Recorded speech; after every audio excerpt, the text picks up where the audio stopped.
CES 2026이 성황리에 종료됐는데 이번 CES의 주요 이슈와 전망을 또 현장에 다녀온 이상훈 한국방송통신전파진흥원장과 함께 이야기 나눠보도록 하겠습니다.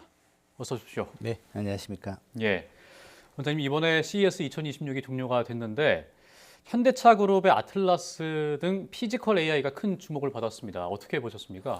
네, 맞습니다. 확실히 이 로봇 형태의 이 피지컬 AI가 일단 사람들에게 크게 어필하는 부분이 있죠. 그리고 예. 이들의 작동 능력이, 기능이 대단하다는 걸 또 보여줬죠. 그래서 많은 분들이 여기에 관심을 가질 수밖에 없었고요. 하지만 160국에서 약 4,200개의 기업이 참가한 전시회이기 때문에 정말 다양한 분야에서 또 여러 가지로 볼 게 많았다고 얘기할 수 있겠습니다.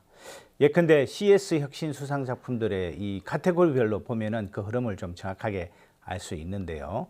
우선 AI 카테고리가 46개 상을 수상을 했고요. 또 전통적으로 많았던 분야인 디지털 헬스케어가 41개, 스마트홈이 31개가 있었습니다.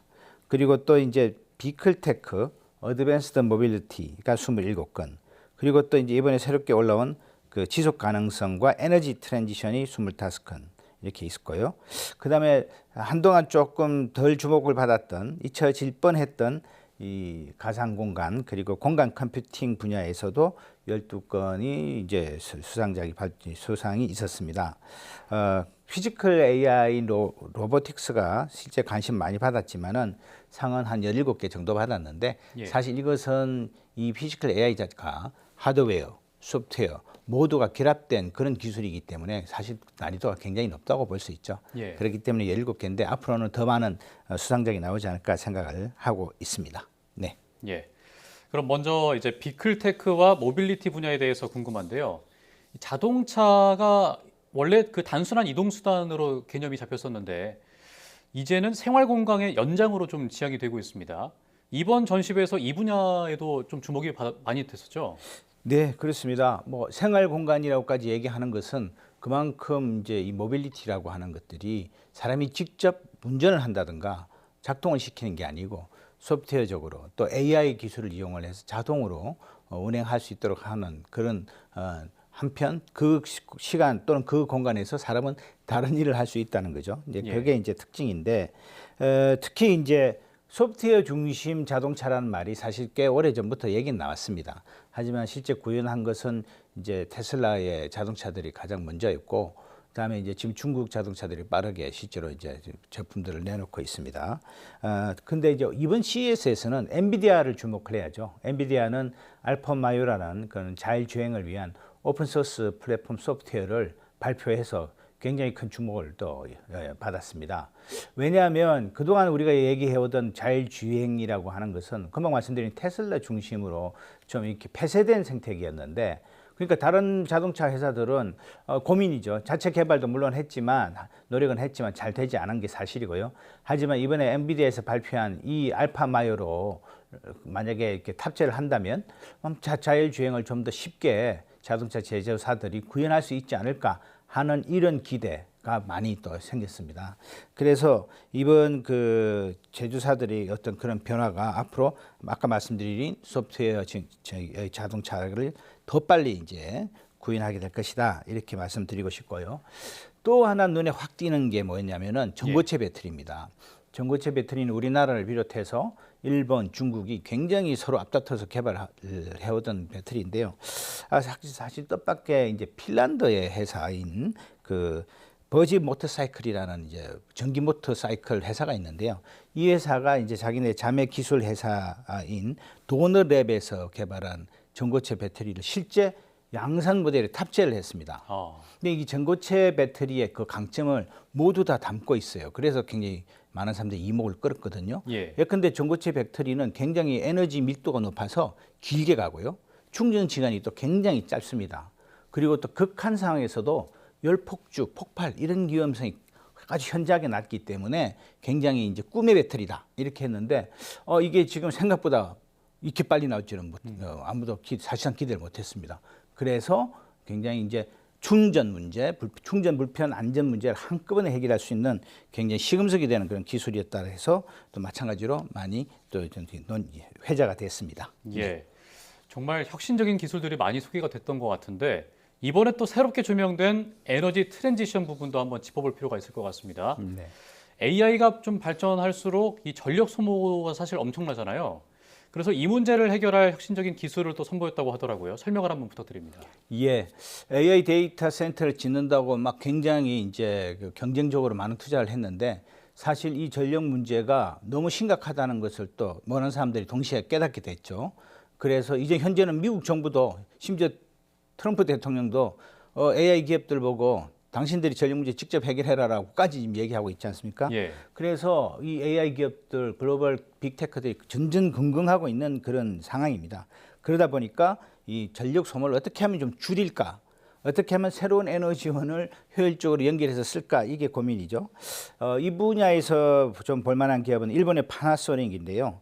이 파나소닉은 이 액체 냉각 펌프를 상당히 이렇게 높은 수준의 그러니까 그 액체 냉각 펌프 기술을 개발했고요.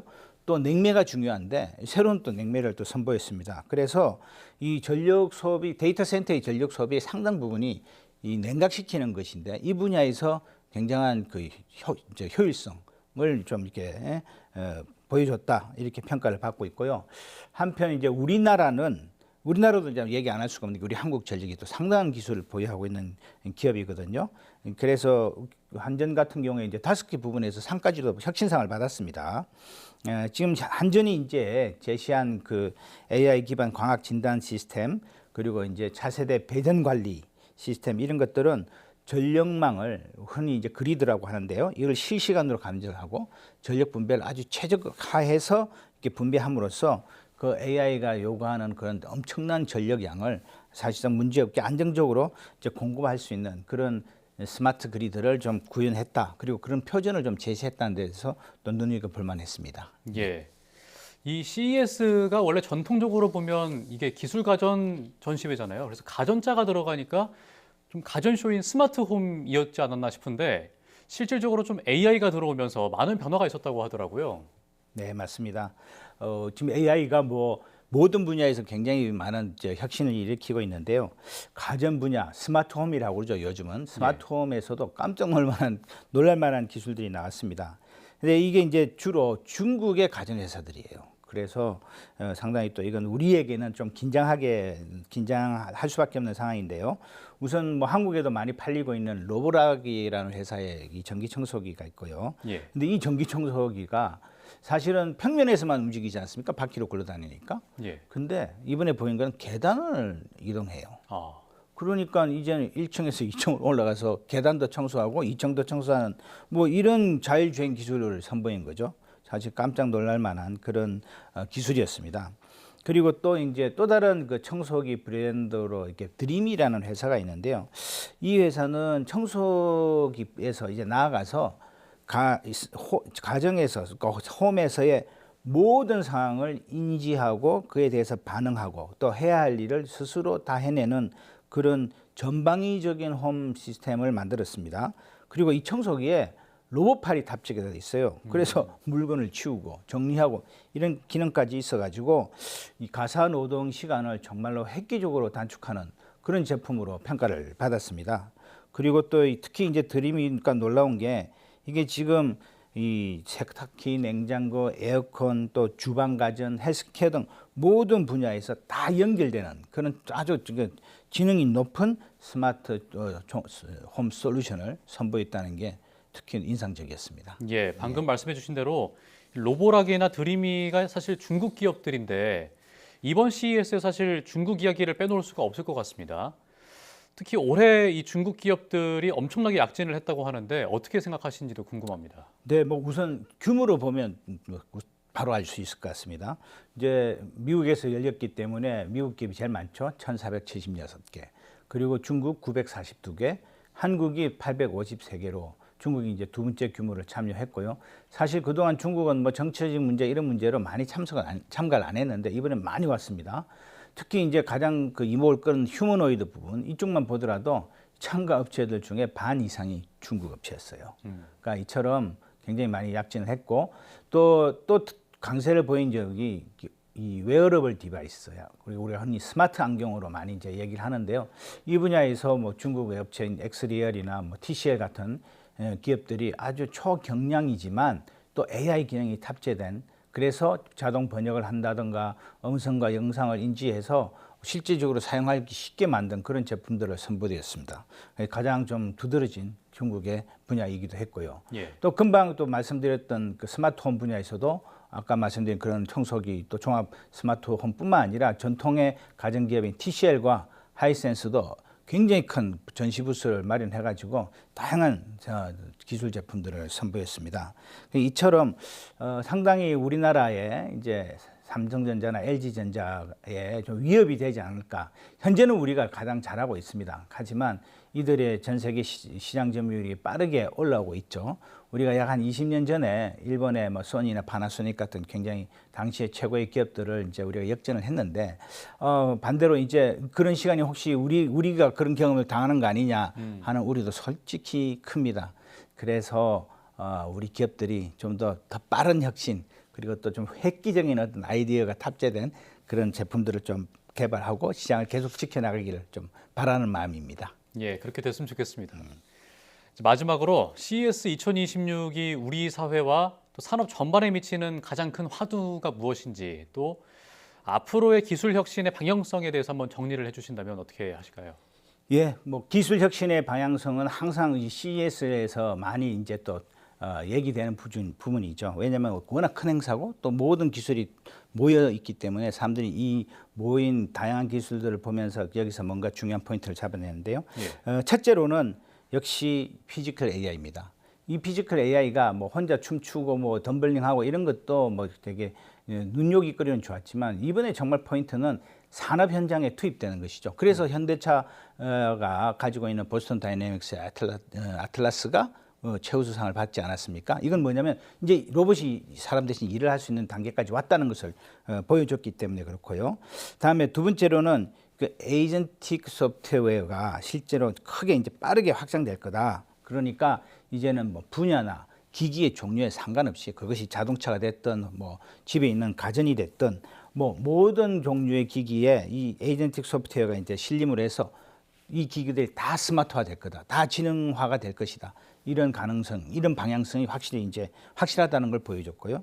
다음에 세 번째는 마찬가지로 지속 가능입니다. 아까 AI 데이터 센터도 말씀드렸지만 그 외에도 모든 지금 이 기술이 탑재된 기기들이 결국은 다 전기에 의해서 작동되지 않습니까? 예. 그러다 보니까 전기를 더 많이 쓰고, 그래서 역으로 전기 효율적인, 전력 효율성이 높은 그런 방법에 대한 기술들, 이거 해야 된다. 그리고 관리도 잘해야 된다. 이런 것들이 이제 세 번째 방향성이 되겠습니다.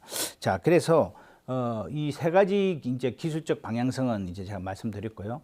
이제 종합적으로 한번 말씀드리면은, 그런데 이렇게 나온 세 가지 주요 기술 방향성 외에 또 다른 다양한 기술들도 가는 방향이 하나 있습니다. 공통의 방향이. 그게 뭐냐면, 이제는 이 기술들이 우리 지금 실험적이고 우리 이거 개발할 겁니다. 이게 이제 실험 제품입니다. 이게 아니고 이미 실행이 되고 있는 기술이에요. 예. 그리고 이 기술에 또 책임을 묻고 있습니다. 안정성이라든가.